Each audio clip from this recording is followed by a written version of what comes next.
Hello, everybody, and thank you so much for joining us on our session. We're so glad we have all you guys participating with us, a lot of familiar faces.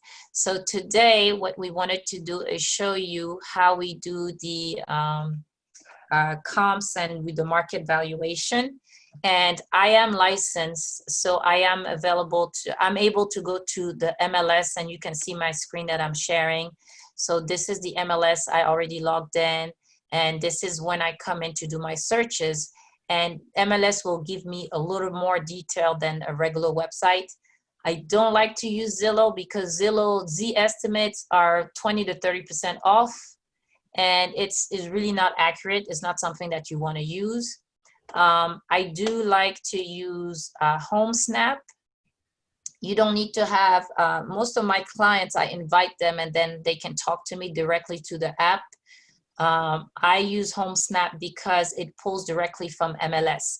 This is our mobile app now. MLS does not have a mobile app. They use HomeSnap. So it will pull the information from MLS here. But for the public, again, it's limited. I have more access as an agent. And there's realtor.com as well that's been trying to provide a lot more. And I'm not a Redfin agent, but Redfin hands down as one of the best websites. So if you know you can't figure anything else out, do get an account with Redfin and they will give you the information. They have a lot. They have the neighborhood information, which is pretty good. So I do go on Redfin once in a while to look at things if I can't find information. So these are the three that are available to anybody: Redfin, realtor.com, and HomeSnap. I'm going to show you the difference between all of these four. So Joshua was kind enough to give us an example, an address of a house. So I am going to go and look at the one that he provided. Sorry. So I usually go here, I do a residential sale. So Joshua, are we doing just, and I think I just lost him. There's two ways that I do searches. If I'm doing just a resale, I'll do residential sale. There you go. Joshua, so I was gonna ask, please unmute yourself. Yeah. You want just a sell, or do you want the sell and rental? Because there's two ways for me to do searches. Just sell, like. Just sell, okay. So if I'm doing just a sell, I'm gonna do this one right now, residential sell. And if I'm doing the like if you're buying a property to renovate and hold, then I do the multi-property type. They changed our MLS about a year ago, and this is all new. It wasn't like this before. So we have the ability to search, so I can put an address and search the resale and also the rental. And if it's a commercial property, you can even add that, like if you're looking at multi-units. So let me look at the residential sale for him. And also on the email I sent you, I also have pictures of it. So okay. I'll try to see if I can pull it up. Absolutely. So depending on where you are, when we are in Baltimore, the radius that I put in Baltimore is 0.25. I make it very, very tight, just because Baltimore is a zip code, and it's a neighborhood, a zip code, and a specific street. So you have to make it tight. So for you, Joshua, I'm going to put half a mile, which is the one that you do in areas that have more, that are good neighborhood as a large area. So he's in Woodbridge, Virginia. So we'll do half a mile. And this is where I'm going to put the address, 7422 Bowman Court. There it is. Is that correct? 22193. It's saying Dale City, not Woodbridge. Oh, yeah, that one.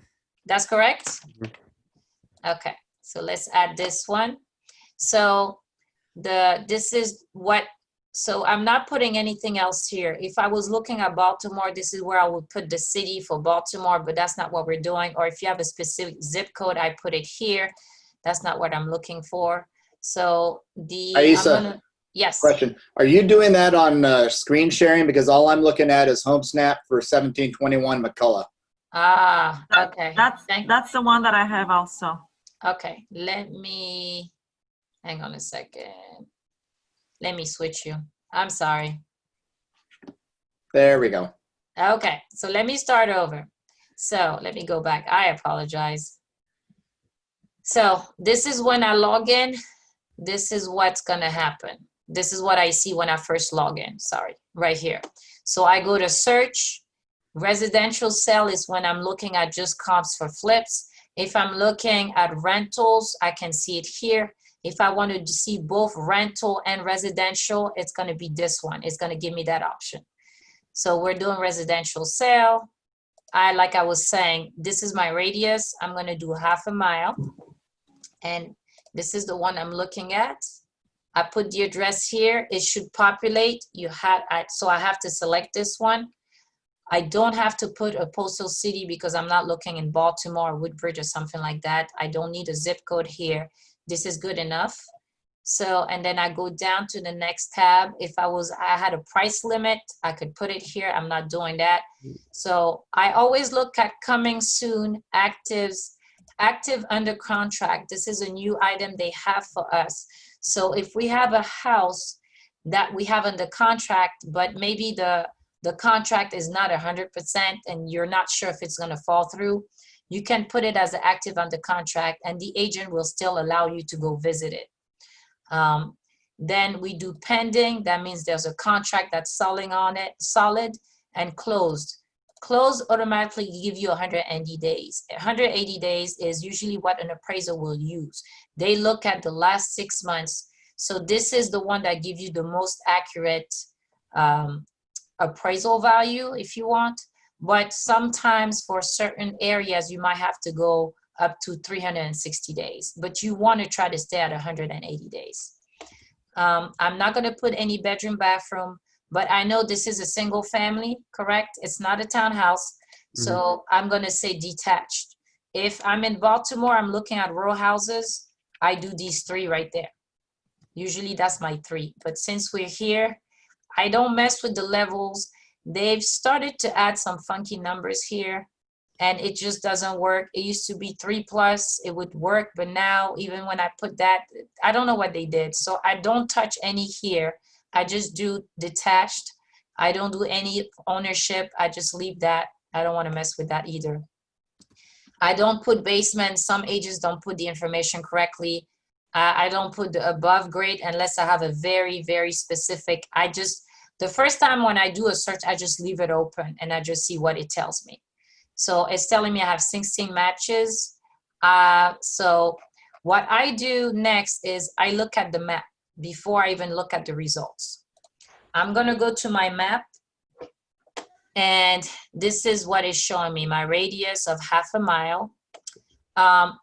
Something that I want you guys to see, which is why sometimes people do very bad comps. You have a few things going on this map. I always look at this here because I'm going to start selecting the things that look the same. And when I say that, this is the one that I'm looking at. It should be, is it this one? No, 197422. Let me go here. It has the point right in the middle, of course.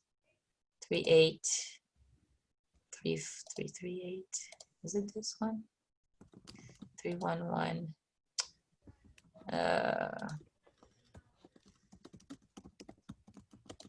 Let me see if it's gonna show me 1429. So it's not on here. Usually it has it pretty good, so I'm not sure why it's a little bit off.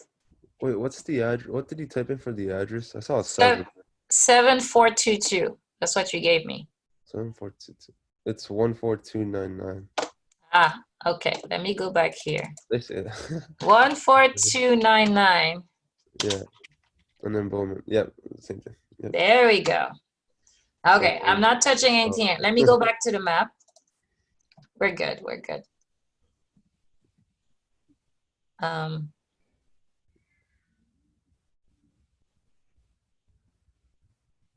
Okay. There we go.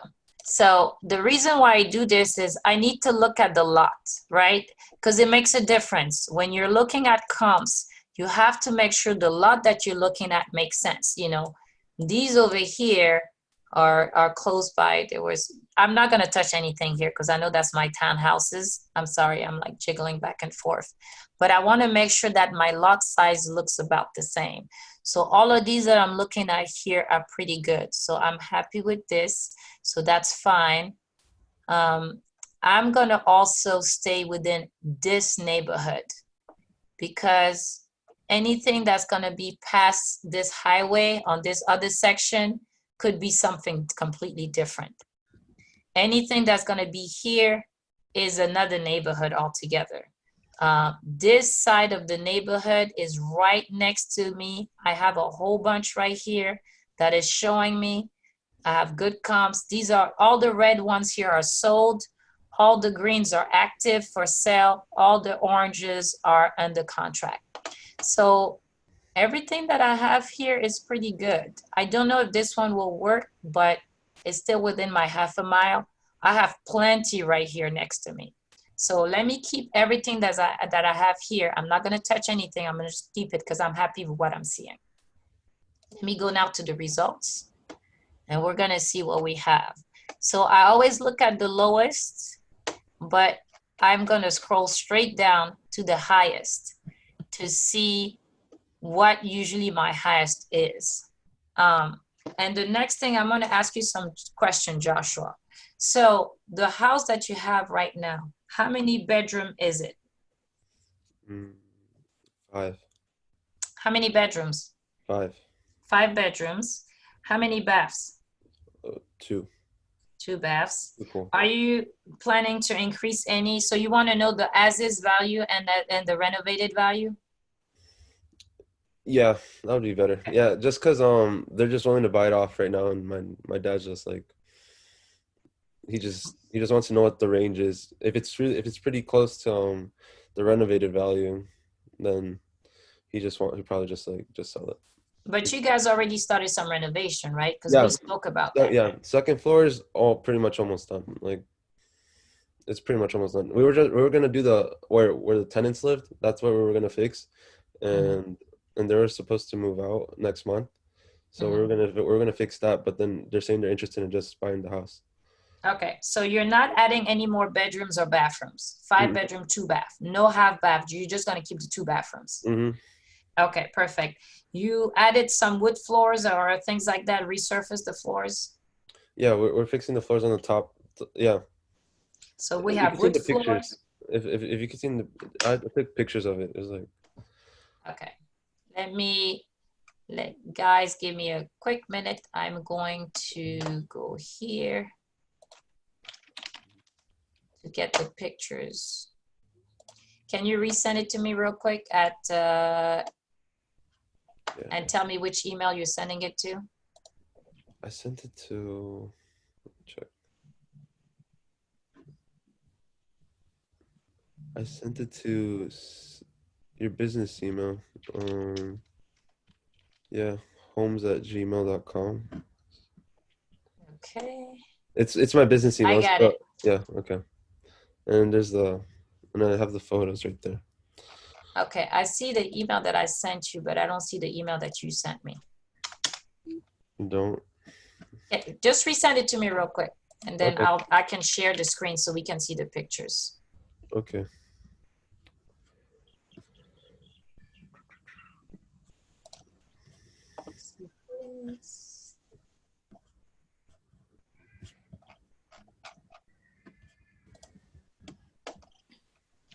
Okay, so while you're doing that, Mm-hmm.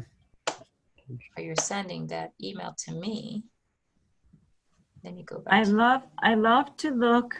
One of the things that I like to look at is the price range, right? You're looking, like he said that he has 5 bedrooms. So you're looking at the numbers of bedrooms.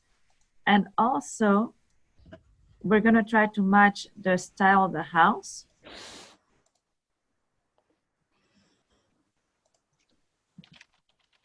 I also try to pull the actual property here it to see if I can find anything on MLS, like something that was previously there. If I can't find anything that was previously there, then what I do, 14299.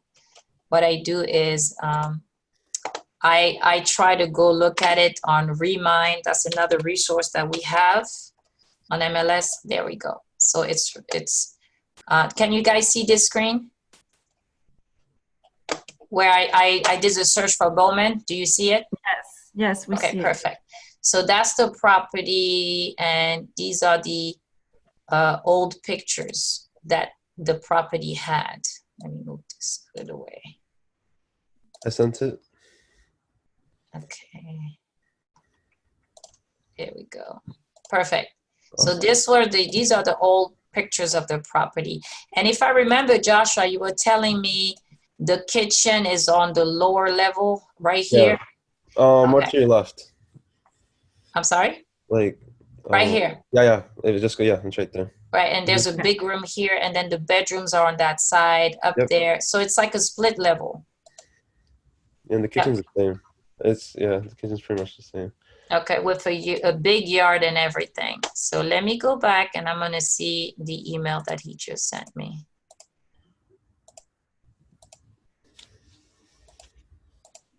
And you send it to aisacyrus@gmail, or did you send it to Cyrus Homes?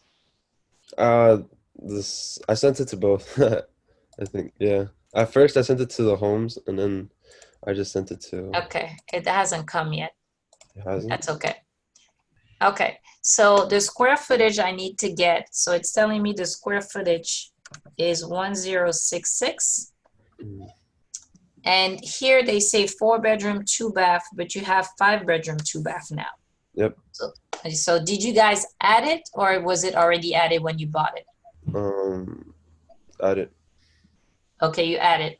And when you say a bedroom, let's make sure we understand the definition. Does it have a window that's large enough for a firefighter to go through? Well, Because if we're talking, because these are large enough. So that one, yes. But if it was half of it, it's not really considered a bedroom. no, it's like that. It's like this? Yeah. Okay, so And that one is. We had an agent. We had an agent go through the house too, and then she said it was okay. Yes, they still say that even if it's half, because they're trying to get an extra bedroom. So, okay. Well. so as long as it's big like this, it's good, because then there's the understanding is like a firefighter with their gear or should be able to fit, or a person should be able to fit in case of emergency. So that's what you want. And do you have a closet? On each one. Okay, so there's another room upstairs. Yeah, actually, yeah. All rooms have closets. It has a closet, right? It has to have a closet, and it has to have a large window. For some reason, I am not getting your email. I'm going to resend you an email. Okay, that's fine. Reply. And you can reply to me so that I can get...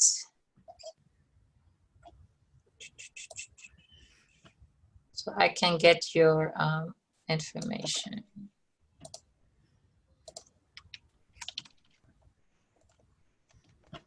Yeah, I didn't get your email. I'm not sure why it's not coming in. Okay, so let me come back here in the meantime. So we know the square footage is 1066. It kind of changed a little bit here. What I'll do is I'll go here. That's the tax record.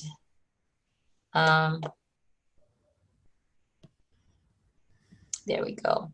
The tax record telling me who owns it, the annual taxes, when they purchased it. I want to see here, above grade finish is 736, below is 574. So the thing is, the way they do it, above grade is anything that's above ground. So really, if this section is considered below ground, they're going to probably add this one there. So that's why there's two different numbers. There's the 736, which is probably just this section. And then altogether, is 5 with the 574 is what they're trying to get at the 1066. So it kind of gets tricky because this is not underground. This section is underground. So if you can measure this and add it to this one, that's probably your 1066.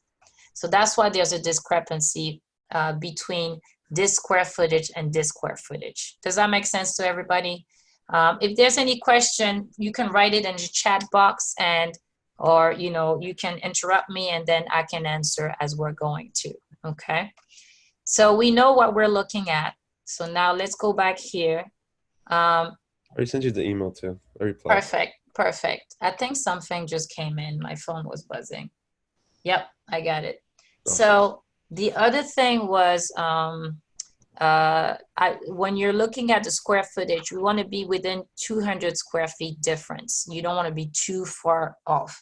So I don't mind this one just because, but this is a rancher. It's really not the one. Like I can do a bi-level or split level.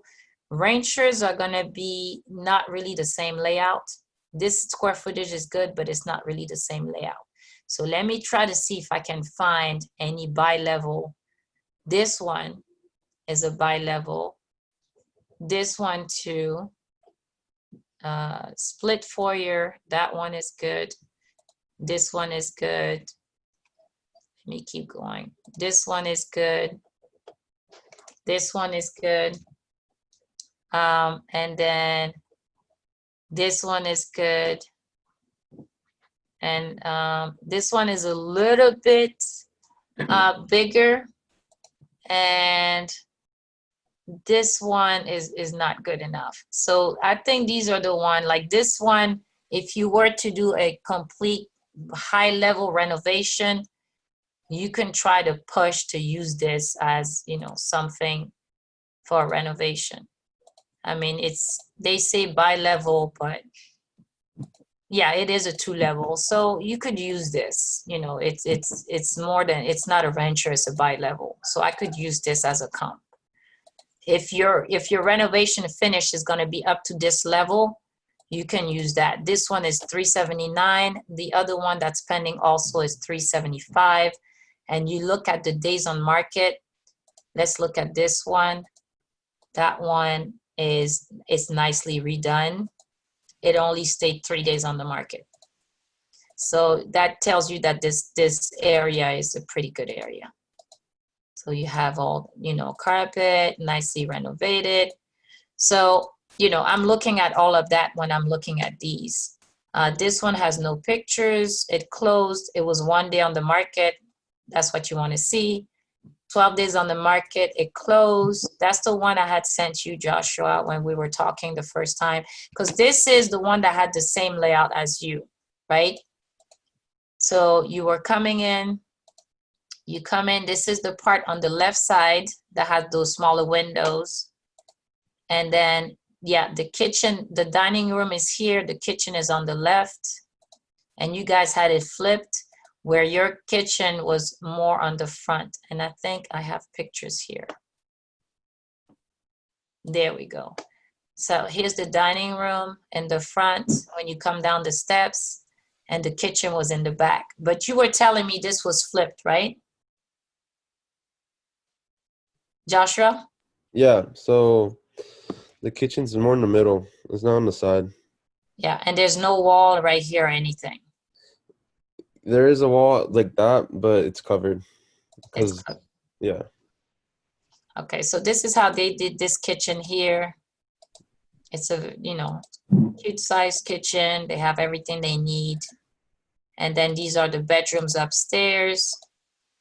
And do you have the hardwood floors throughout the bedrooms, or do you have carpet? No carpet. So the bedrooms, yes, and then upstairs is yes too. Mm-hmm. Is it wood or carpet? It's wood. So you have no carpet in the house, right? And you have the tile in the first level. Yep. Tiles Okay. only in the first level. Do you have a side door like this? Yeah. Exactly. Okay, perfect. It's exactly this. It's exactly the same layout. Yeah. Exactly. Did you guys do any siding and paint anything here as well? No, we did nothing outside yet. We did with the gardening thing. Mhm. We just started with that, but still, I would say nothing was done outside. Okay. Do you have, It's only like is the it second level. fence? No, no fence. No fence. Okay. Not Like, even the chain but link yeah, fence in yeah, the yeah, back? yeah. So yeah, there's like a chain link from the neighbors, like from the houses behind us. There's a Okay. fence in the back. That's it. Yeah. And you were telling me the tile is about the same, right? Yeah. It was that tile, and that tile takes you all the way there, right? It was Yep. about the same. And Yeah. did you? So it's like, so it's like, yeah, it's like half of it, and another half is wood. When you and if on the side of the house, there's another door, and it's like a living room, and that's where it's like it's wood, and then it's tiles after that. Okay, so I can just assume that that first level is tiles. Yeah, majority. Yeah. Okay, there we go. So let's use that. Did you repaint? What color paint? How did you repaint? Was it like the neutral color? Is it? Yeah, Did you neutral touch color. any walls? Yeah, yeah. It's all painted. Okay, and you have the compressor like this to. I mean, the vent system is all the same like this with the pole, or is yours more open? It's not like that. That's I really don't know how the vent thing works, to be honest. But Okay. if you see I took like pictures of the first level and the second level, and Okay, so let me see what you sent me, and let me share this screen with everybody.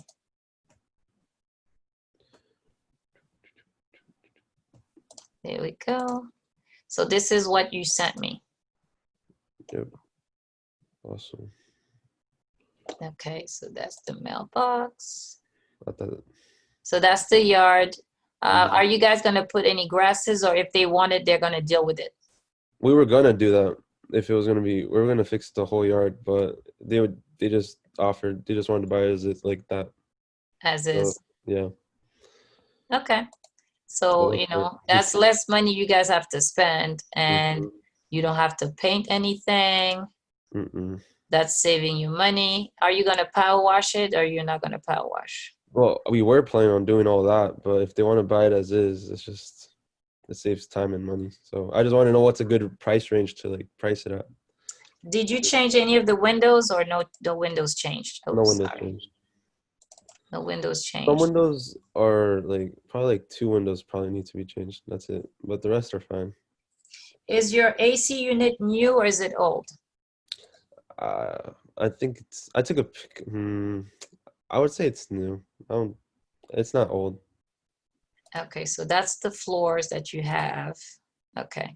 The water heater, is the water heater old I have a picture of it. on there too? Yeah, I took a picture of the dates and everything, and that's the kitchen. Yeah, okay. We see the kitchen, it's the same layout. That's the bedrooms. Yep. Okay, bathroom. Bathroom is in good condition.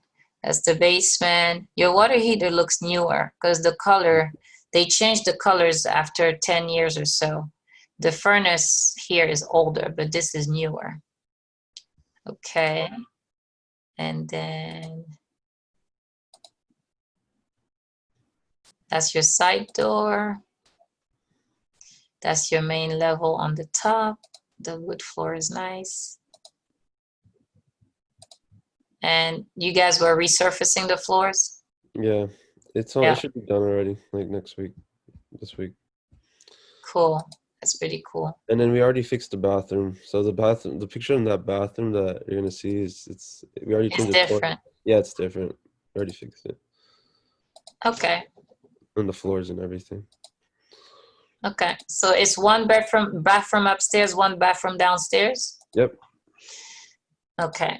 So let's see that. So that's the outside. Okay.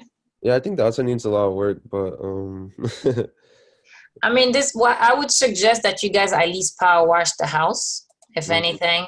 Just power wash it and clean everything that's around the house, because if they're getting a regular loan, if they're not buying it cash and they're getting a regular loan, in order for you to get your value, the appraiser has to see the value. You have to make the house look nice, if anything, for the appraisal. So you need to power wash the house. You need to clean up the stuff that's right around the house. All that extra stuff that was by the stairs, all these bushes and vines, you clean everything. Just make it look nice. Remove that. Put some black mulch there. Just make it look clean. The inside is going to sell it, but the curb appeal also makes a difference. You want to cut that. You want to get rid of this stuff here. You know, you want to power wash all that. Even if you don't paint it, you have to power wash it. It has to look nice. The appraiser will not give you a good value, even if the inside is nice. If the outside is not clean, you're not going to get what you need. I see you replaced the roof. That's a new roof over there, right here. New roof. Okay. I also have a question too. So I want to do I want to do offers too, virtual offers and stuff. So, and I just wanted to practice more with the rehab. I wanted to do more practice with rehab costs. But I saw an internet quick search, they're telling to just bring a contractor to just give you an estimate, if you do a virtual bid. Do you guys do that? Or do you guys have any tips on that? I haven't done virtual offers. Most of my clients, I always tell people you have to go in the house because the pictures are not always 100%. So when you're talking about the virtual bids, are you talking about the people that are going to come and try to buy the house, right? That's so like I put an offer on it and then I go to the house and then then the contract's already signed and I check it. And then they said they usually bring a contractor with them to give them the price. So I guess you do that once the contract's already signed, and then once the contractor gives you like the bid, like how much it's gonna cost. So like I'm still kind of lost on that part. So I just want to know if you guys do that or not. Okay, so let me finish this thing here first. Let's do the valuation and then ask me that question. Let's just finish this first. So these are the houses that are the bi-levels that I selected. So these are all the ranchers. So I'm going to keep it to these because these are the ones that the appraiser will probably take unless, yeah, 379, 400, with the way I see the house is going to look nice, but I wouldn't use this one. I don't think it's relevant. So I'm going to just keep these. These are the ones I'm going to keep. So now let's look. So we saw that one that's 379 pending after 47 days, right? The square footage is a little bit bigger. This one is 1,050 at 375. It's clean. I don't think this is new, but you see how it presents well, right? It presents well. I'm not saying you have to do all that, but the fact that it presents well, they will get their 375, no problem. Because the inside looks nice, it's clean, walls are painted, the floor looks great, they have carpet in the bedroom, but everything looks clean, the walls were painted, the bathroom looks nice, it was updated, bedroom looks nice, the master has their own shower, this is nice, the basement part is here, they have wood look tile, this was upgraded at some point. Yeah, so this is 375. But I think that I said that property is way bigger also. Not the 360. It says 1056. Oh, it's the next one. Sorry. Yeah, it says 1056. Let me see. Above grade finish is 1056. So this one is a little bit bigger, but it's not too far off. But if you guys are not going to complete everything that needs to be completed, because you and I spoke, I was telling you, if you're going to complete everything, you can ask for more money for the property, correct? Yeah. But if you're not doing all of that extra stuff, you don't have to do all that. But you see how this is clean? It's just simple. They got rid of all the extra stuff. It's just basic landscaping, nothing fancy. You don't have to do the fence if you don't want it. It's clean inside. This is clean in here. This is clean over here. This looks like your kitchen. Your kitchen actually, I think, looked a little bit nicer to me. The same type of floors in the bedrooms. You're gonna have that finish painted. The bathroom is just basic clean. Everything outside is just clean. If you're gonna sell it as is, Like we could fix the outside for sure. It's just that we're focusing not on even the- much. So this was the second one you and I had looked at. They Yep. had upgraded the wood look. And you see the difference how this one with the wood look is 320 and this one that's a little bit bigger with the same wood look is 375, Yep. right? This one is a little bit bigger. I'll give them that. But that's just to show you, you know, this one was May 15, 2020. This one is pending right now because the market has tightened up and anything that looks nice and is well taken care of will sell.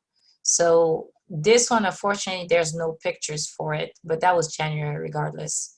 And this is a much larger unit. And so I we can't- actually drove by that house, and it's not really that it's not really that renovated, to be honest. The outside didn't look too fancy, so maybe it's the inside.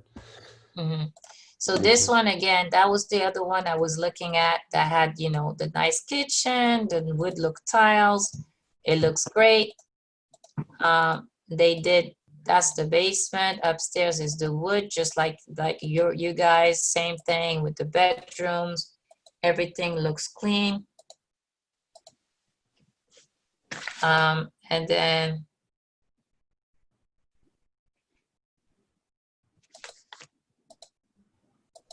hey, Mickey, can you send this Zoom meeting to Lee, the wholesaler? He wanted to join in, please. Okay. And then let's look at this one here. This one is actually 3 bedrooms. You have more bedroom than this one, right? Mhm. So it's basic outside, simple inside. They even have the radiator heating, which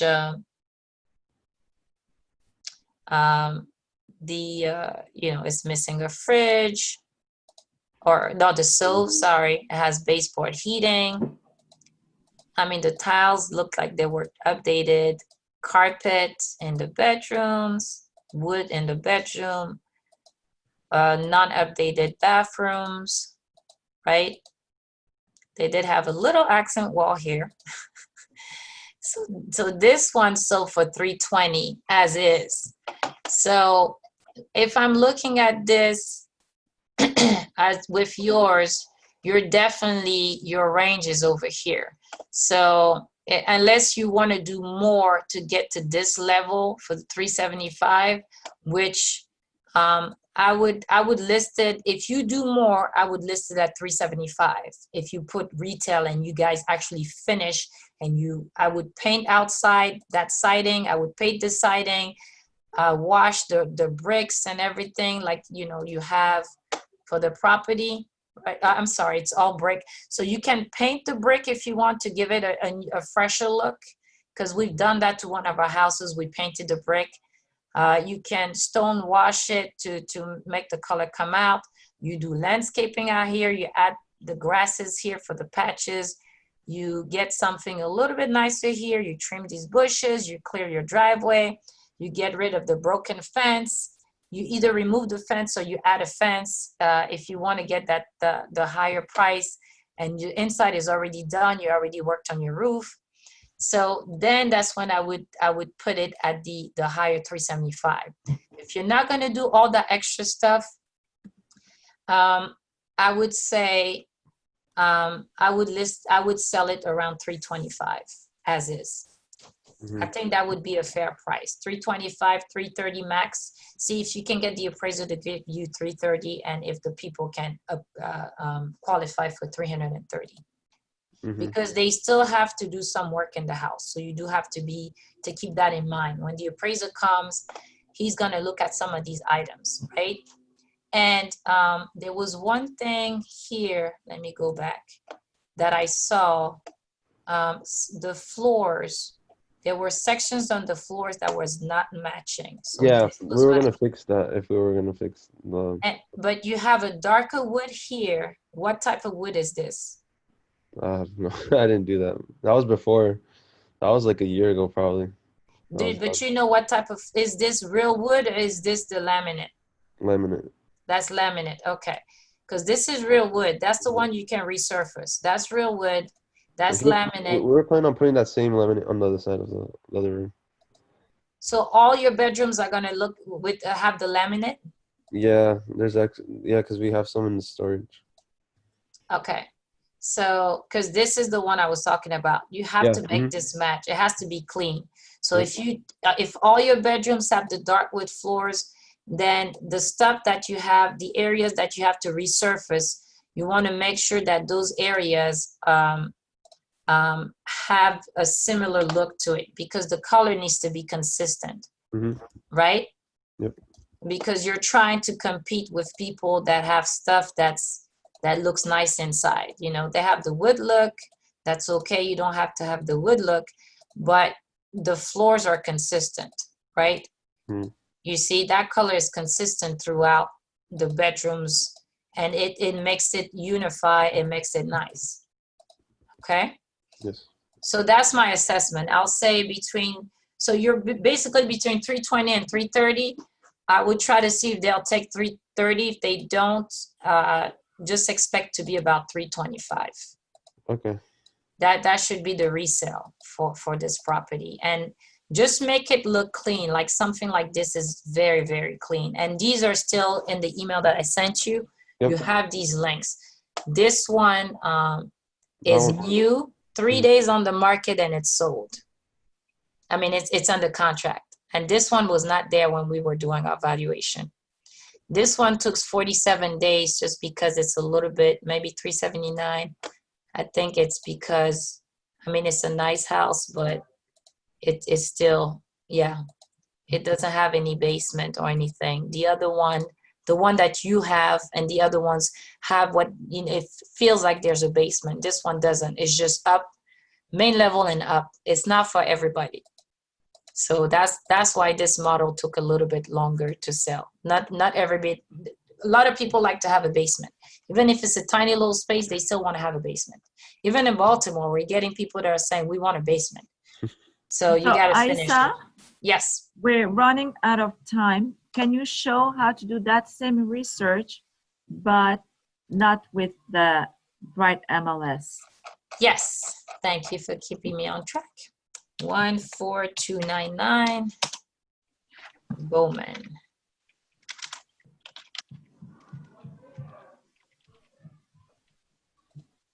Okay.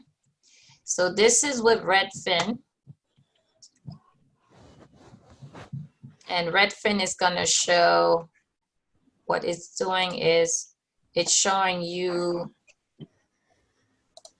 yeah. So this one you have to kind of zoom in like this, and it's showing you the ones that are around you. So the only thing is you have to write them down. So all of these are, again, within, they're not past the big highway, the big road. It's still within the neighborhood. So all the ones that they're selected are pretty good. So I'm happy with that. Let me escape out of that. And that's the ones that they're showing you right here, the ones that just sold. So you can actually select them and look at them. So these, they were saying it's sold for 330, 4-bedroom, 2-bath. The next one was this one, 339,998. And you know, you have all the pictures here. You can never go wrong with these colors, that's for sure. And then that's a beautiful green kitchen. Ooh. So for RealFlow, so when you use comps from RealFlow, where are they getting those comps from? So RealFlow, so I've actually asked this question to RealFlow. They are getting it from MLS as well, but because the data, there's just so many data, RealFlow will not be as accurate. So you might miss like RealFlow is like 3 months behind sometimes, or like 4 months behind.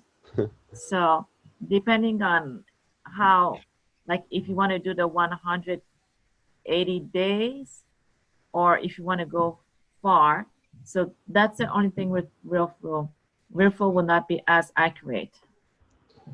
So this is the Redfin. So as you see, right, when I came here, it showed you all of these properties that are nearby. So this is how you would see, and it highlights them, you know, as you go. So your neighbor, again, I looked at the map again to make sure that all of these were good. If there's any that I need to eliminate, I'll make sure I write it down and I don't look at it. All of these are pretty decent. This one has a higher square footage. This one says a higher square footage, but this is not correct, because sometimes agents put all of the above ground and underground numbers. We can manipulate that data, but you have to look at what the taxes is saying. So so just be mindful, you know, that the information that you're getting is correct. Just scroll down here. You have the lot size. You have they're saying 1,300 for the square footage. So this one was a little bit bigger. It's not 1,600 like it's listed on the upper. And you have all the taxes.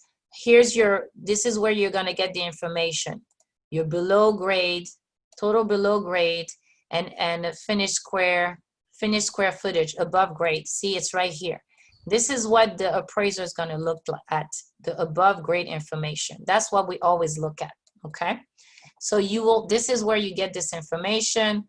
It's telling you the city, it's telling you everything that happened with this property, when it's been on the market, when, how, what happened to it. And it tells you a little bit more about this area, the median highs, the prices for the houses, and the different offers that were submitted. If they have the information, they put it here. And similar homes that are nearby, they like to put that in there, and that's fine. But I'm looking at the recently sold. That's the map that I was looking at. So that's why Redfin, honestly, I'm in Remax, but we all know we just, Redfin and their online searches, they just run circles around everybody else. We don't even mess with them. So that would be, you know, with Redfin, you would do that. Again, you go through the map here, like I said, and you look at these, make sure they are within your neighborhood, then you escape out of that. And then you just start looking at these individual and you double check, make sure your above grade information, and I'm scrolling down, your above grade information is where you're gonna get, this is what the appraiser is gonna look at, okay? Now, let me go here to Realtor. Realtor will give me a map as well. And actually, I apologize. Let me change the address here. I need to have 14299 Bowman Court. So what you need to understand is that each one of those websites, those platforms, have their own kind of niche data. Realtor.com will be good for certain things, while Redfin is better for certain other things, and then Zillow is better for certain other things. Yeah. So you kind of have to wiggle with the three of them. There's another one that Aisa is going to show, which is HomeSnap, which is the one that we use when we're outside and on the road for quick reference. Yeah. So here is realtor.com, and Realtor, if you download the app, now they actually show you the ones that sold recently. And I don't know why, but it's not showing me the map anymore. That's interesting. I had the map before. So nearby schools, huh? Okay, so it removed the map. So, but it's showing me the ones that are around, but these are not correct. This one is, you know, something I can look at. So that's unfortunate that it just removed it. Let me go now to HomeSnap. The reason why I like HomeSnap is because, like I was saying earlier, MLS now, this is HomeSnap is their app. They don't even they went away with the MLS app. They went ahead and gave it to HomeSnap to manage this part. So it will pull from the website. It's not going to give you as much as what we have, but it's going to give you some information. 14299 Bowman Court in Woodbridge, Virginia. There we go. So there it is. So this one, you know, you see how it shows. And when I have HomeSnap, the cool thing about it is if you want to see the actual boundaries on the app, you go on the map section, the picture, it will let you walk the boundaries. So that's the one thing I like about HomeSnap that I didn't see anywhere else. So it's, you know, it still has a 3-bedroom, 2-bath, telling you all the old events, taxes information. I'm going to look at the map now. So here's the map, and this is how I use HomeSnap. All the blue dots are the ones that are not for sale, but it will, it kind of give you an estimated value. This is a really quick estimated value, but it kind of helps you gauge the price of a property if you really need to look at something quickly. What it's doing, it's looking at what it sold in the past, and it compares it with what's going on in the neighborhood.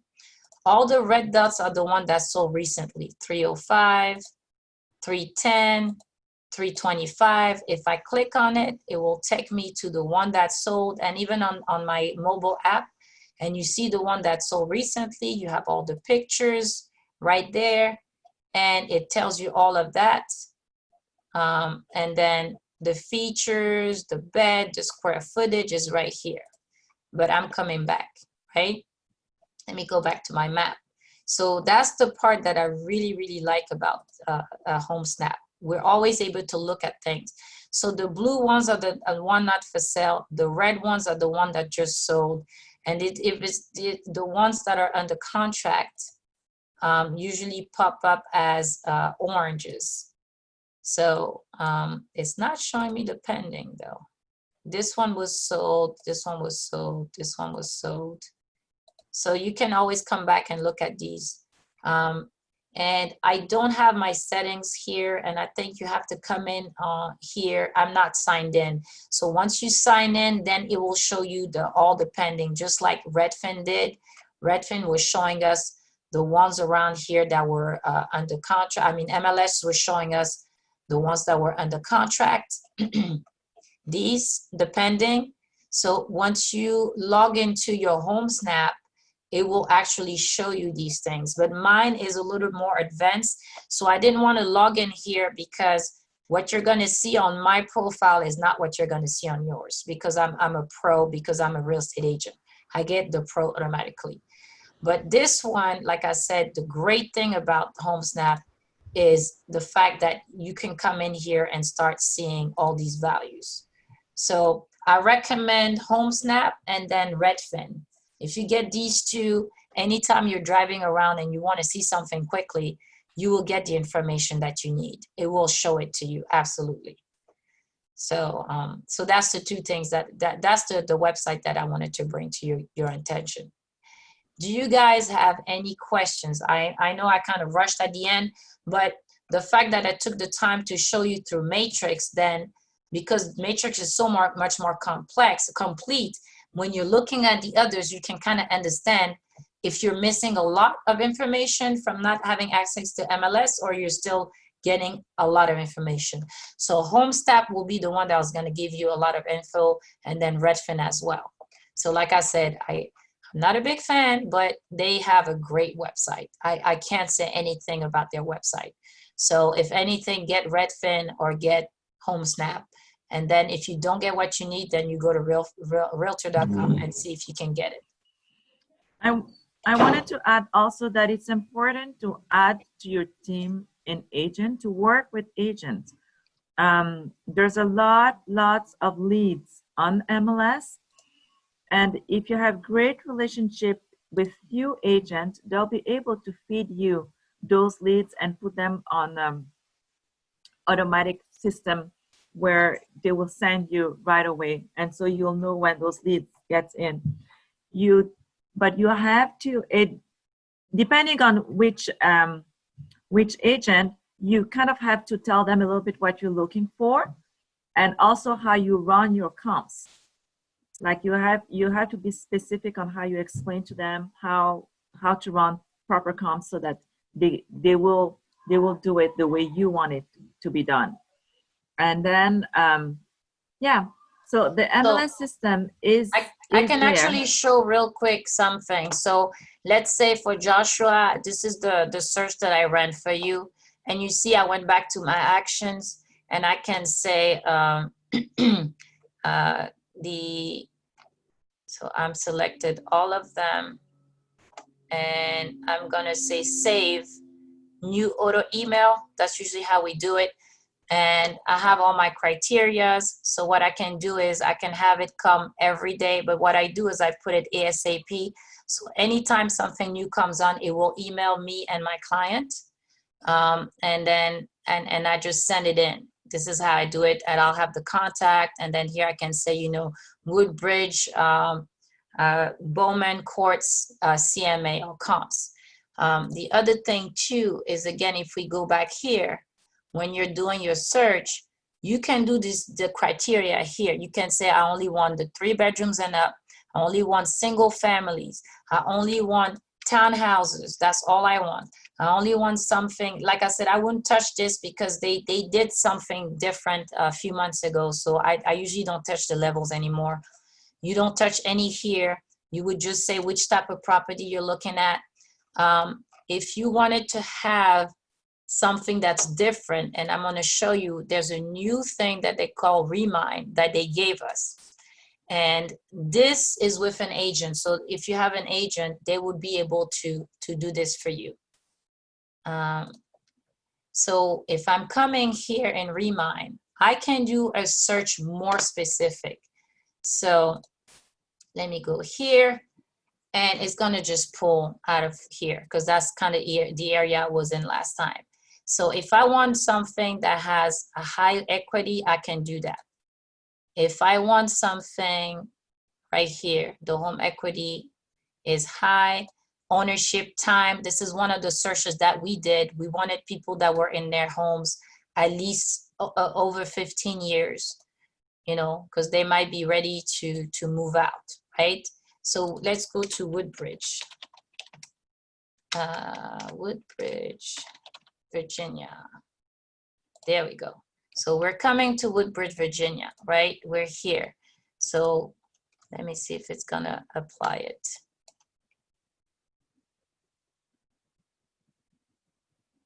Let me remove this. So ownership time, let me add this one and apply.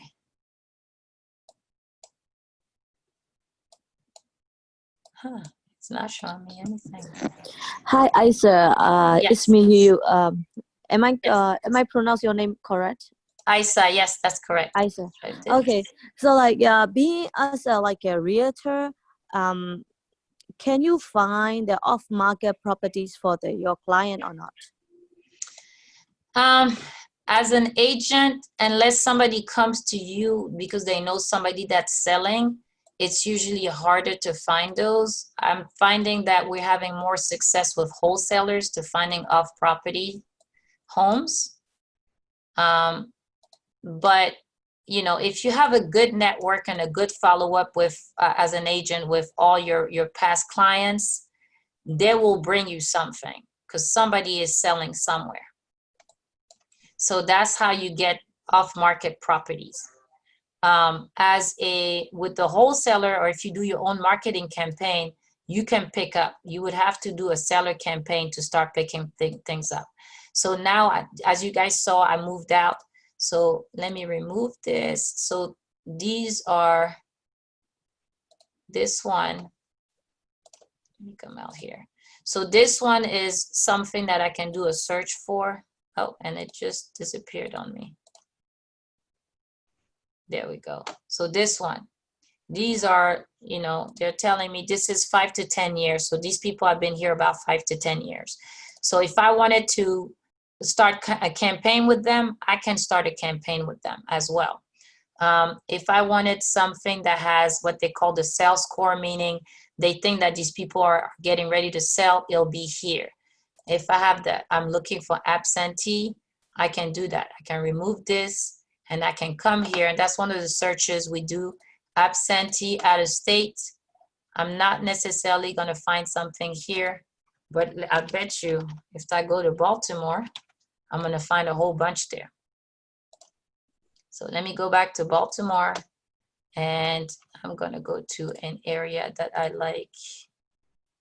Focus Point, Fast Point and Kenton. We're not gonna even go there. We're gonna go to Brooklyn. We were there today. Because my agent told me that, even though she has a off-market property, she's not allowed to share being as an agent. So like she only can share with the agent to agent, not for the client. I'm not sure that it's correct or not. No, that's not necessary. Not a lot of agents know how to work with investors. We had the same issue with a house in DC. We were trying to buy it offline before she put it on the market for retail. And if they're not familiar with it, they could do it and you would have to negotiate with them. Some people, like my broker is flexible. If I want to do that, he doesn't really care. Some brokers are not that flexible. So maybe it's something with her broker. She just wants to make sure her broker doesn't get upset. But off-market property with a real estate agent, they have to know what they're doing and they have to be comfortable with it. So that's probably why she told you that. So but she is a realtor she is the realtor that I'm using. I met her in Tamara Bootcamp in DC too. So it could be because her broker maybe doesn't like them to do that. I see. My broker doesn't care. Like he's more flexible. As long he knows that I'm investing, so he's okay with it. So this is one of the property that had the absentee owner. This one is for sale though, so that's not a good example. Let me try to find one that's not active. So some of these right here. Let's see this one. Is this one on the market? This one is off the market. So that will be a better example. So it's showing me this one is estimated at 56,000. It's off the market, 3-bedroom, 1 bath. The square footage is here. Absentee owner, yes. It's not a corporate ownership. It's just an individual that owns it. It gives you all the information here. And one thing it's saying though is that the sales score is low. This one here is not always accurate because we've actually had some wholesaler give us some of these that had low sales score. But what I can do now is, I can add it to my cart. I can print it. I can share it with somebody. So I can do a whole report. So what I've done too is, and RealFlow does it too. RealFlow pulls the same data as MLS. And with RealFlow, you can select it and have all the addresses that you can send if you have a company that does the cold calling for you or postcards. I can also download this data here because, if I come back here, you see I have all of these. I can add them to my cart. And when I'm done, I can export my cart out to myself. I can send it to myself. I can send all the data that's here. I can also print this data and share it with me or somebody else. I've done that in the past. So that's my absentee owners. So that's a good search that I have. You see in-state and out-of-state. These are all in-state absentee owners. I can go here for the flood zone building type. If I wanted multifamily or not, it's here. They even added the Airbnb, which I don't know how that's going to work now that, with COVID, a lot of people lost money or not making money anymore. I can see the people that have the incredible interest rates.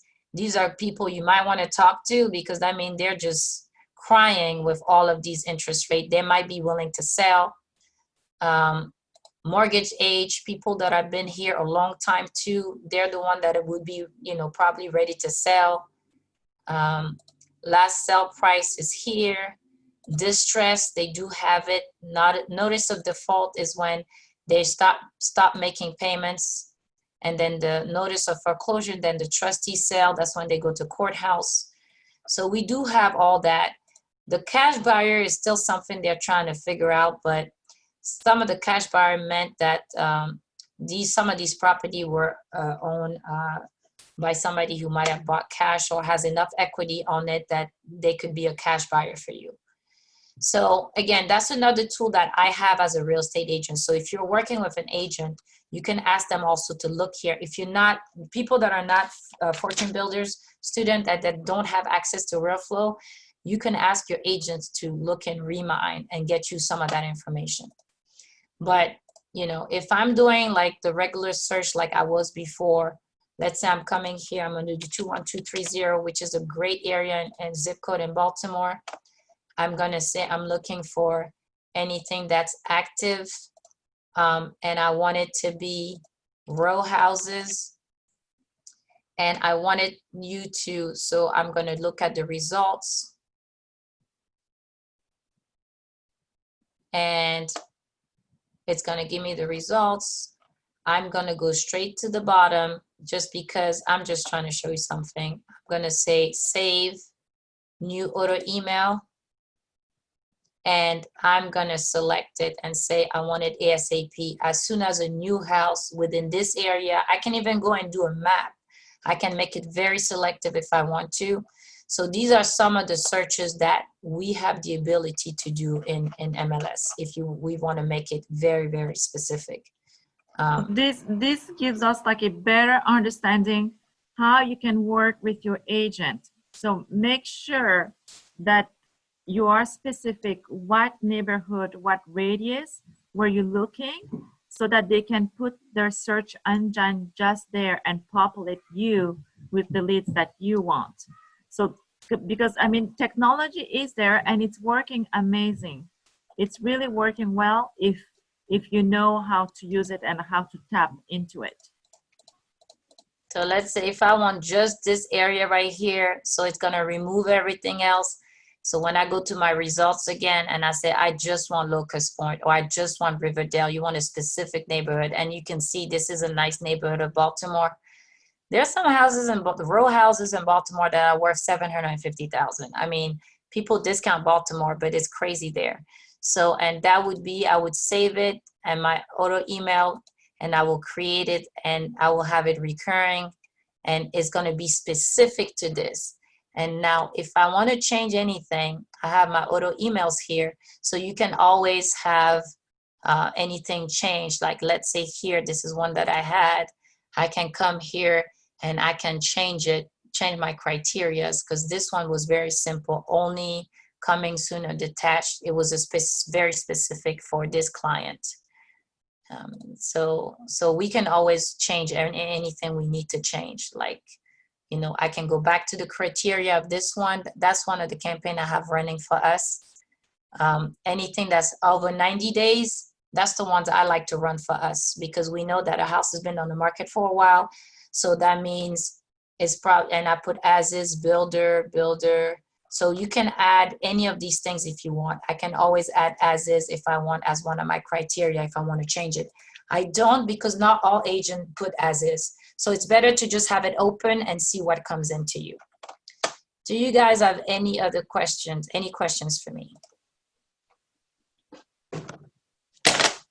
Another great research that we can do, but ask a lot of time of scrubbing the data, is doing the expired listing. Isa, can you explain a little bit what's an expired listing? Yes, absolutely. So expired. So we are in Beltsville, Maryland. So let me go back here to a regular search. So I'll put, let me put Beltsville, Maryland. And I'm gonna remove this here. And expired is here. It's gonna show me expired for the last 6 months. I like to go a little bit further, so I'll do the last year. I like also to put withdrawn and temporary off the market when I'm looking at these things. And you see I have 78. I don't touch anything here at all. I just leave it open. Let me go to my results and see what it shows me. So an expired listing, those are the properties that people were not able to sell for a reason, right? Either it's taking too long, they didn't have their price. So they can be very motivated to sell the property. So those are great leads to tap into it. Right. Or so, yeah. So sometime it could have been a disagreement between the seller and the agent, or, you know, after a while, they just didn't want to come to their senses, or it could be a number of reasons that happen. So Beltsville has a lot, as you see, it has a lot of properties. So expired is something that was listed with an agent and it ran out the agreement and didn't renew it. Withdrawn, sometime they decided they're not working together anymore, or maybe the seller decided to go to do something different. And temporary off market, I've found that sometimes you can be lucky if they take it up the market because maybe there was a leak or something happened, and you can contact these agents, and before the house goes back on the market, you could have an in into this property. That's another good way to find, like you were asking, the off market, this would be a good way for your agent. If they don't want to sell you the one they have, you can ask them to go look for the temporary off market, the withdrawn, and the expired. They can look at those for you as well. And so this one was withdrawn. And sometimes if the Are you talking about the expire? What is it? expired Temporary. listings, expired Okay. listings, expired expired listings, of- temporary off the market, and withdrawn. Okay, withdraw. Okay, withdraw, expire, temporary. And temporary off the market. Yep. So ask them to look at those, and within the last year, because these people, they were on the market. There's a reason they were trying to sell. So they could be, there's always a reason they were trying to sell. It could be maybe something changed, but they might be coming back. So, you know, offer received, seller finds one of them. This one said they were going to have an offer finalized, but they still withdrew it off the market. So maybe they sold it offline. It could be because there's no agent that was put here. Usually you would have seen it was somebody else, another agent, the information would be here. So that's just an example. That was one that they took off the market. That's a clean house. If you can get this non-MLS, you might be able to get a good deal for $225. I'm going to go back to the list. And that one was withdrawn. And then it's going to catch up. Yeah, these are other ones here. Withdrawn, withdrawn. This one was on the market twice. That's the ones too you want to go look at. The ones that were on the market for a long time, or they were listed multiple times. I love it when you have pictures of people on MLS. That's always a nice look. And so that's probably tenants or something that they didn't want to move. So this was multiple times. That's to you is that means nobody's buying it. Something's not right with the property. Or sometimes the pictures look nice, but when you go look at the property, something is wrong. This one we actually tried to go to. It expired. They had a contract. So Mickey, we actually need to do a follow-up on this. I love that. So I wanted you all to see that, because it's very, at least for me, it's very, very exciting, because what makes a deal is the motivation, right? The person has to be motivated. And those ones that have been in and out of the market, it expires, it didn't work out well with their agent and all, those are actually the best. And this one has absolutely no picture. That tells you they couldn't get in. Oh, yes. And this one, look at the listing. I mean, this one, we tried 3 or 4 times. We still could not get in. It's appointments only on Tuesdays and Thursdays from 9 to 12. We called. They still were, it was not available because it's the member of the family that lives there. And you cannot go. You cannot bother the person there. Absolutely no trespassing. I mean, you know, when we wanted to make an offer, they're like, we finally got an offer. We're sticking to it. That's what the lady told me, the agent. She's like, let me just work this out, because she was just so happy to get an offer. So it's been, this is the ones you want. You want your agent to look for these that are difficult to get in or that have no keys. So the minute there's a key, you're the first one to get in. And also you also want to have the agent that's kind of tired of their client, right? If that agent wants to get rid of that property, that agent is actually going to work for you. Yeah. And they'll let you know. I had a contract like that. I wanted to offer 760. The guy told me, no, give me 755. I'll give you 10,000 closing. I'll make it work, because he was trying to get rid of the property. So it's just a matter of your agent need to talk to them and make the connection and everything. This one is expired. I remember seeing this one. But the thing is, they have to go back and make sure it's not listed again. So this one was finished and everything. And then these are the newer ones that they just built. So this is probably the, no, it's not the builder. And then you have some other ones here that are expired, expired, temporary off the market.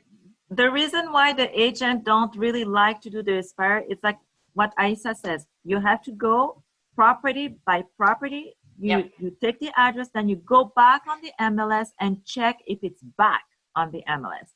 So maybe what you can do is either have the agent just send you a list of expired, and then you're the one, you know, going through it. Yeah, so that's a good one right here. See, this one was expired, but when I clicked on the data, it did tell me that it was sold in January 31st, 20. So I know that this one is not available. Somebody just bought it. So that one would not work. So, I mean, they can do it. It might be just a little bit of extra work. This one is expired. It was sold in April of 30th. So it's not available anymore. So you have to go through this thing. So it does take some time to do it, but you know, either you do it or they can have somebody that they train to do it for you. And the minute you find, well, let's see, this one is here twice. So I'll check. It was sold in May. So these expired were sold. And Beltsville, people undermine Beltsville, but Beltsville is a pretty good area. So let me look at this one that was listed twice on the market. This one is still available. See, this was not resold. Chapel View Drive. They listed it twice on the market. They still weren't able to sell it. So this one will be a good follow-up as well. So we have 2 more minutes. Did you have other questions?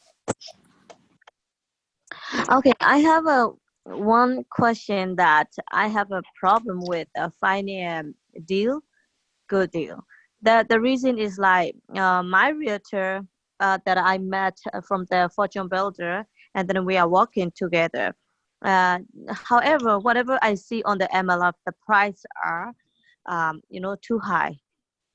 And if we use the de-analyzer, the price doesn't match, and then we cannot. We only can have a very thin margin. And sometimes I got a deal from the wholesaler. Wholesaler asking price is so high that I cannot work at all. So I'm wondering that how could I do that kind of situation. And yesterday, someone showed me the house, which is in the Upper Marlboro, and then the shape is pretty bad, and we have to put on the repair around 80 to 85,000. However, someone told me that this is their they saw the house they are wholesaling, and that the price was 137. And then I'm looking at, and we like to offer, and then 110. However, somebody already give them an offer in 137, the same price.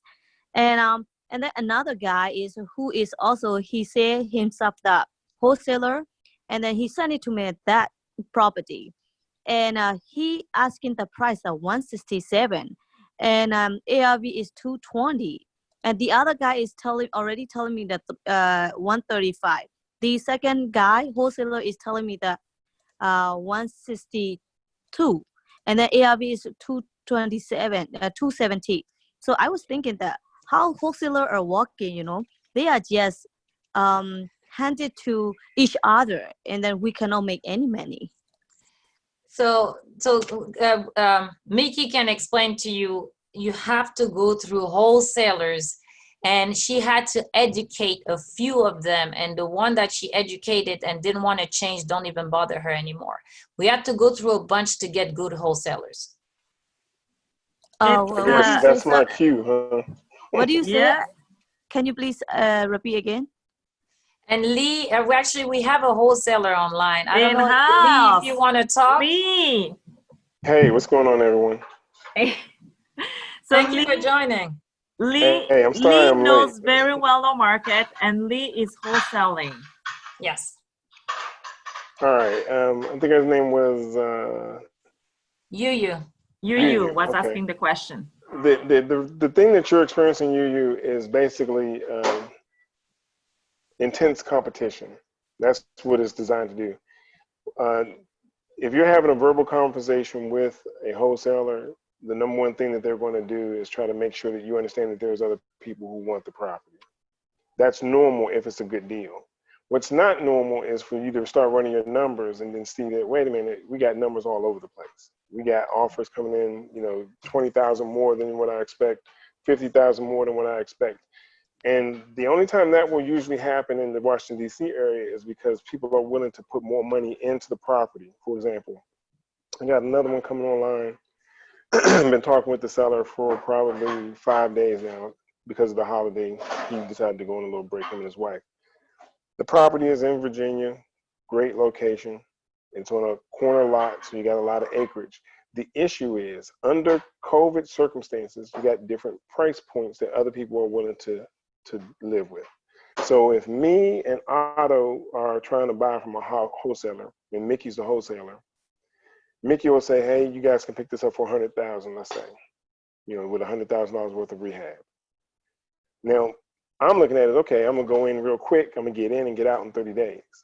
Otto looks at it and sees, man, if I put in 150, I can jack this price up to 800,000, which he feels comfortable with because, again, his business model might be different. He might be a contractor himself. He might be getting all his materials really, really low. And he might have a staff of guys that are used to working every day, and he wants to keep them busy. So some buyer will come in and offer more. So the way you have to counteract that is, number one, you have to be willing to flush out your business model so that you can handle a project that requires you to put on an addition or put on 400 square feet or put on a garage with a carport or something, some specific feature that's going to allow you to capitalize on that area. Because again, if you got a single family home with no homeowners association, especially if it's made of brick in Northern Virginia, Washington, D.C. area, that's a gold mine. I mean, you can literally do pretty much whatever you want to do with it. As long as you do it right at an A+ level, then you're going to make money. Does that make sense to you? Yes, but the thing is, like, one properties, two wholesaler. First wholesaler 135, and another wholesaler asking me the 163. Oh, we're talking about a Okay. daisy chain. Right. Yeah. I was gonna say, can you Okay. So that explain to her that how made they me tap pissed. on top of So each other? this Yeah. is the thing about that. All right. So what happens is as a professional investor, the number one thing that you want to try to do, or as a professional wholesaler as well too, you want to deal with the person who has the original contract. And so what that means is that you want to just basically tell them, hey, look, I'll give you $1,000 to move out the way. Just, get out the picture. Because they're hoping that, if it's enough juice in the glass, that you'll be willing to pay more. But clearly, you're not willing to pay more. And nobody's going to make money if you don't do it, if you don't do the deal. So what can they really do? Okay. You are already telling me that 100. Okay.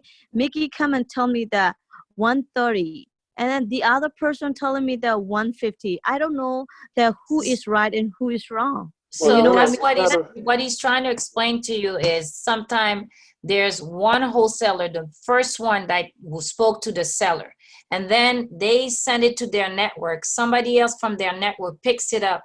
They put their fee on top and they try to sell it to their own network. And then so on that other network. So you have three people, but the original one that has the lowest price is the one that should have the direct connection to the seller. So what you want to tell them and ask them, are you working this deal with anybody, or are you talking directly to the seller? That's usually what we do, because we want to talk to the original wholesaler. Whatever you guys got going on in between you, it's whatever you have going on between you. I need to know who is the one that's talking to the seller, because we've also had the issue in the past where we went through a middle person, and they told us to get into a house. The homeowner came and said we broke into the house. That was not a pleasant experience. So just to tell you, like having a middle person or a third person in the transaction, your numbers are out the window, because then it doesn't make sense that 167, you're like, wait a minute, it should be 100,000. Why am I at 167? That makes no sense. And that third person is adding so much on it. You want to make sure you just let them know, wait a minute, I already have a price on this at 100,000. Where are you coming with a 167? Who are you getting this from? Because I'm already speaking to somebody else.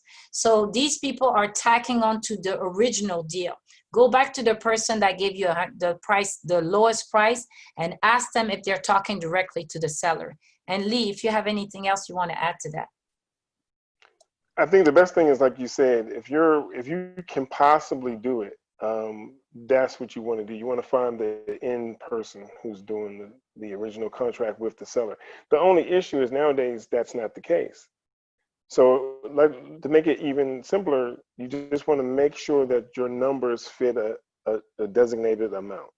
If your numbers allow for quote unquote additional people, that might be okay. You never know. It all depends on if you want to live in the property yourself after you rehab it, if you're going to sell it to somebody in your family, excuse me, in your family, or somebody like that. But typically, my first choice would be to pay the people to move out the way, because at the end of the day, they're not going to make any money if you're not the buyer. I mean, if the deal, usually a good deal, you can just give it to one person, because most of us who are professionals, we find the buyer before we find the property, or we buy the properties based on who we know work. I know a couple of investors who I watch them on Fortune Builders, because I'm a Fortune Builder person, but before Fortune Builders I was doing this, and I watched them and I liked their product. I liked their product so much that I kept trying to find properties specifically for them. And I finally found one, and they were going to be going to close in a couple of weeks. And I'm very happy for them, because they are the type of people who, where if you're able to have a good business relationship, then you can watch the business grow over time. And that's what you're really in this business for. You're in for longevity. I've been doing this almost 20 years. So I have asked them that, oh, do you have an original contract? Are you the one who is working? Are you the original? Right. Yeah. Or do you have the contract with the owner? And you can verify that simply by looking at the tax records and determining who the owner is. And if you into skip tracing, you can skip trace it and confirm that the owner who it is, and then you can talk to the person and say, hey, look, what's the owner's phone number? The agent can tell you the owner's information, or you might be able to get it on SDAT, the public records. Right. And so you just have to be willing to talk to the wholesaler and try to make sure he's being straightforward. If not, it's no big deal. You got plenty more to go. Yeah, some wholesaler, they told me themselves, the wholesaler, they emailed me that, okay, this and this house, and asking price is this and this. And then they told me that, oh, for the picture, just go to the Zillow and look it up. I said that, what? That is that's silly. Anybody that can. is that's becoming more and more prevalent, because they got that Google Maps. It's the lazy way of doing wholesaling. That's very lazy. I don't know if you should talk to this wholesaler. You might want to go back to the original wholesaler. You gotta check your and just be like, source. yeah, I don't think that's gonna work out. Yeah, that's so funny. They say that, oh, so I just asked the person that, are you a investor or wholesaler? And then why are you sending me a Zillow address? And then, oh, I'm a wholesaler. I saw your email address. You are looking for the deal. I give you a deal. I said, seriously, that's how you walk? There's a bunch of people that have been contacting me recently too. Since we went back to opening up the States, there's a lot more wholesalers. So just be on the lookout. A lot more people have been contacting us, and I'm getting emails, I'm getting text messages from people. I don't know how they got my information. They just pick us up online. So just be mindful. You have some good people, you have some bad people. It's everywhere. So how could I find it? I need wholesaler. I mean, well, that's what I was going to ask you. How are you screening the wholesaler that you work with? Are they asking you questions like, do you have proof of funds before they show you properties and stuff like that? Because like most of the time, I don't know where to go and find a wholesaler. So normally I drop my email when I see the post online, like a novel, like a realtor, real estate investor, and like wholesaling group. I join a lot of real estate investment group. So like whenever they ask that, okay, I have like a good deal, who won it? So like a lot of people leave their email, right? So I drop it like that too. Okay. Because Well, like I said, the main thing is probably to stick with Nikki and Aisa, because what's going to happen is that they're familiar with a lot of wholesalers, and again, we all work in the same groups usually. Yeah, And they do. it's if you have your numbers set up correctly, like for example, your business model might be you don't do any properties above 500,000. Let's say that's your yeah, business. that's what I always say. I always say that, okay, I'm interested, I'm looking for the deal. If you have a good deal, please pass me. I'm just focusing on Maryland and Northern Virginia, and my purchasing price is like under 300. That's what I Okay. say. And then Okay. renovation price is less than 80,000. Okay. So That's how you're really good in a very small segment. There's only certain neighborhoods you can operate in with those price Yes, points. most of the time I only can be operate that budget is like Fredericksburg, and then Maryland is like you can get anywhere. Like of course not Montgomery County, but Right. You want, That's PG a lot County of for you. a but lot of places you can you want get. properties that are going to sell higher than 3 something, right? Sorry. So if you're purchasing a property, let's say you're purchasing a property at 250. Once you No, put in your 80,000, purchasing price is under 300K. right? So you're Yeah, purchasing at 250, okay? yeah, 250, And then 260. you put in your 80. If you put Yeah, in 80, you're at what next? You're at 330, right? yeah. Mm-hmm. So how much do you want to sell the property for if you're all in at 330? What is your goal price? Yeah, I would like to get 20 to 25 ROI. That's what I'm looking for. At least. So like 20% after for the net, for the like a de-analyzer that what Fortune Builder give us. So So this is what actual I'm going to number, suggest.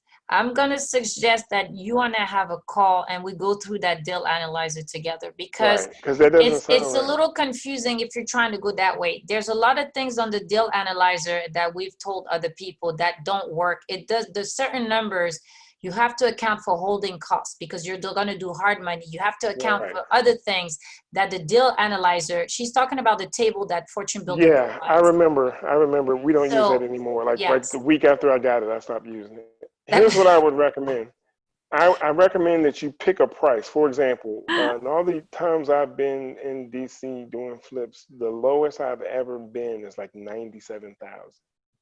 97,000 is net, or 97 is the lowest I've ever profited. are you talking about net or gross? I'm talking about You net. already pay off interest rate and then holding fees Pay and off everything. everything. Pay off Okay. everything. And that should be your goal. Your goal should be to walk away with as much as possible. right. And you Yeah, can set up your business model to do that. You just have to learn how to do your rehabs under The cost numbers. and ahead of budget. yeah, So but I see So nothing right now. That all the properties that I see, I only get after I pay off holding, realtor fees, all these like title that's and everything. I pay off. I only can make 55,000 is at right. most, or 60. not bad though. That's why I'm saying That's not bad. That's why I'm And see, saying. plus at the price point that you are, that's really another challenge that you have. Yeah. At a certain price point in certain neighborhoods, remember you can only get but so much. Right. Yeah.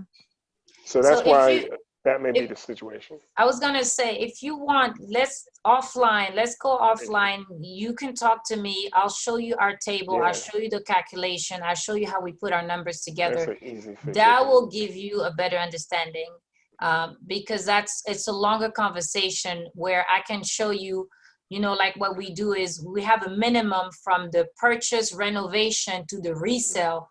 you have to have a minimum of 100,000 between these numbers to even talk about anything. So that's the way we look at it, but that might not be what you're looking at. But if I show you what we're looking at, then you can understand, maybe that'll help you understand better how you need to be with your numbers. So we can do that offline, And that would be true, another make concept. sure that you guys do this. Highest and best use for the property is what you should be focusing on as an investor. You don't know how much you don't know in this business until you run into somebody who's willing to pay, whatever for a property, and they turn around and you find out after they rehab that they're making $4,000 a month off the property, just on the bottom level of the property, and then they're making another $3,000 on top, and then So that's basically he's saying, $7,000 a month. whether it's like a single unit or you're fitting the basement so people can have a rental in it. So you have to look at the market. You have to really look at your comps and understand what's going on. Okay. Does anybody else has any questions? No? Okay. Yeah, please connect me your group with like wholesaler, or I need to evaluate the de-analyzer and stuff like that too, because I still cannot find a good deal. The other day I offer one deal that seller is asking from I found it MLS. Seller is asking for the 259, and I give it to them 180.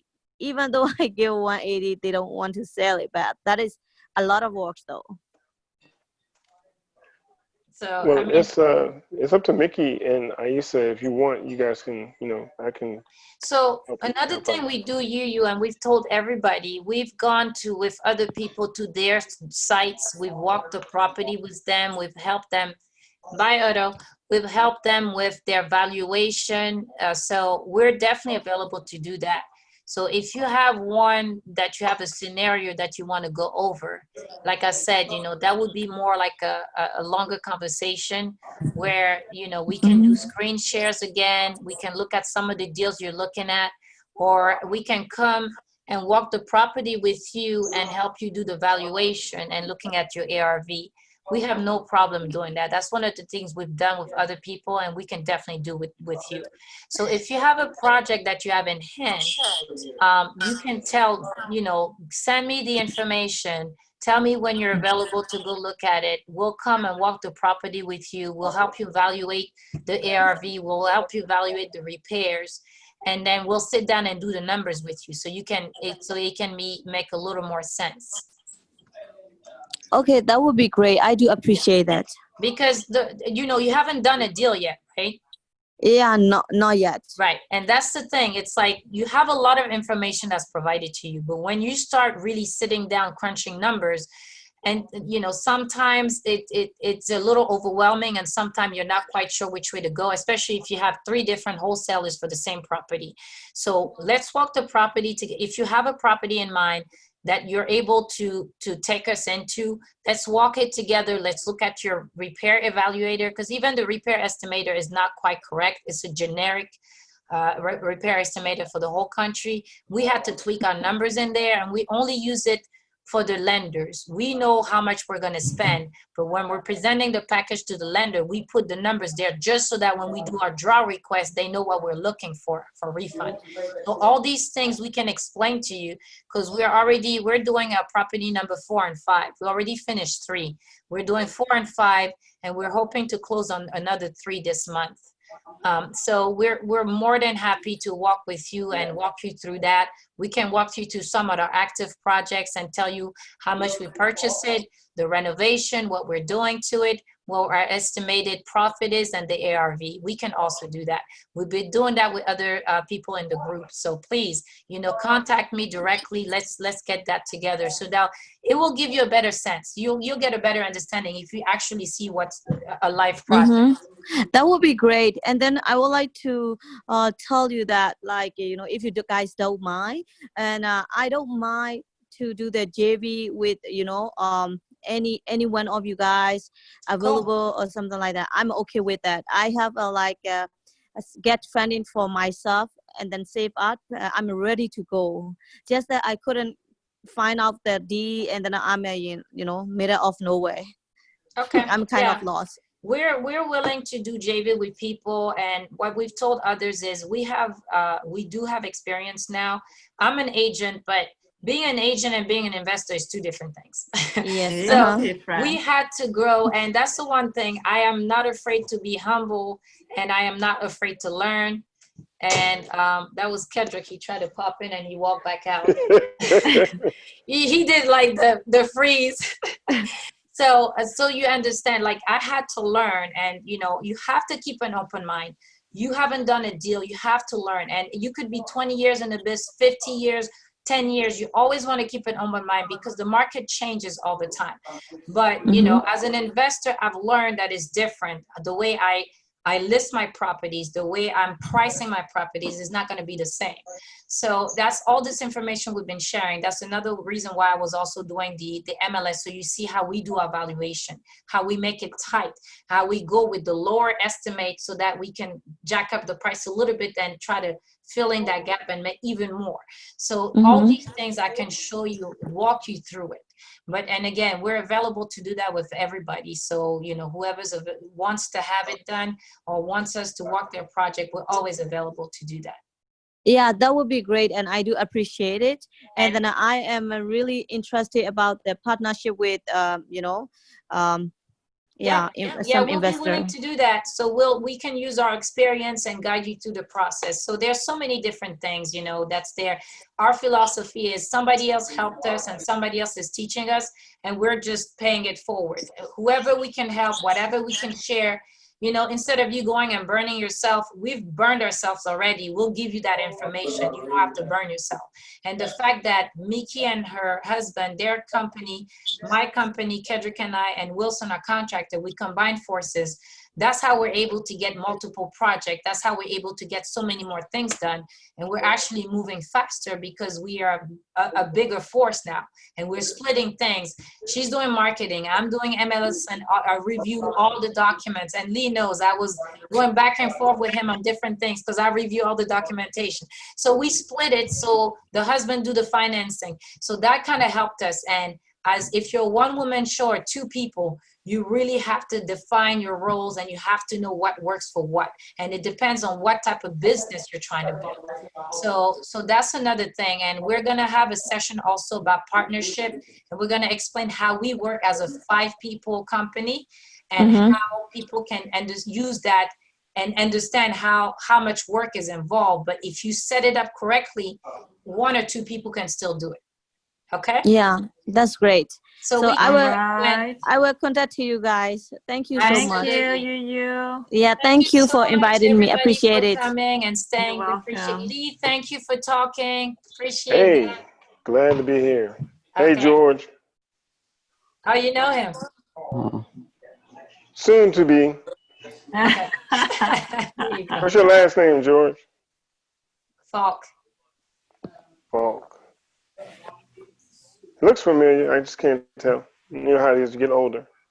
All right. Good night, Joshua. Good night, Jonathan. Good night, Mickey. Good night. Thank you guys for coming on. Thank you. We'll have the recording at some point. We're still doing our technical things, so we'll make sure to have all the things available and for everybody to get back to. As an IT guy, you work those bugs out before you go live. Say that again. I said, as an IT guy, you work those bugs out before you go live. We're exploiting the kids. They have to do all the video editing for us because everybody has to work. It's a family business. It is. Okay, no comment. That's cool. They gotta pay their way. This is not for free. We're doing all the hard work. They gotta help. If they start asking for payments, that's going to change. No, we do pay them. We pay them, so they have no say. It is not free expectation. There you go. You gotta. But there is expectation. It's not free, but there is expectation. There's quality. To match. That's all right. We can find out what the skill is, boy. Y'all gonna really get it. Yep. Absolutely. They're gonna find out real soon. Thank you so much, everybody. We'll talk to you soon. Bye-bye. Thanks. Bye. Thank you. Bye-bye.